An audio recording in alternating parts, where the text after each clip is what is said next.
శ్రీ వెంకటేశ్వర స్వామి దేవస్థానంలో స్వామివారి వార్షిక కళ్యాణం నేపథ్యంలో రాష్ట్ర హోంమంత్రి వంగలపూడి అనిత కుటుంబ సమేతంగా స్వామివారిని దర్శించుకుని ప్రత్యేక పూజలు నిర్వహించారు. ఆలయ అధికారులు ఆలయ మర్యాదలతో మంత్రికి ఘన స్వాగతం పలికారు. ప్రభుత్వం తరపున స్వామివారికి పట్టు వస్త్రాలు సమర్పించారు.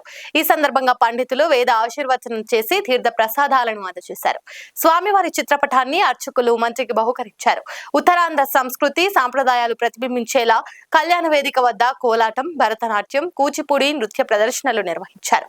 పశ్చిమ గోదావరి జిల్లాకు చెందిన చిన్నారి వెంకట సాయి గాయత్రి చేసిన కూచిపూడి నృత్యం ప్రత్యేక ఆకర్షణగా నిలిచింది.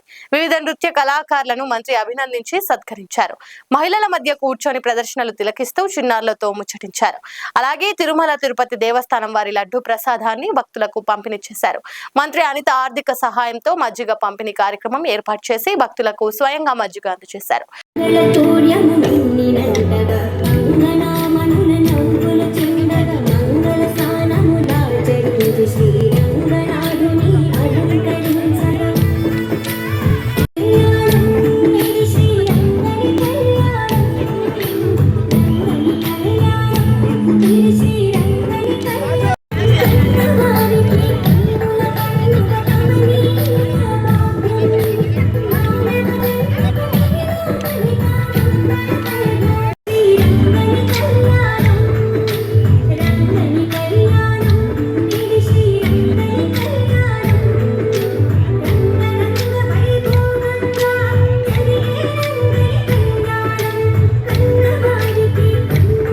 లైక్ చేయండి, షేర్ చేయండి, సబ్స్క్రైబ్ చేయండి. మరిన్ని వీడియోల కోసం బెల్ సింబల్ పై క్లిక్ చేయండి.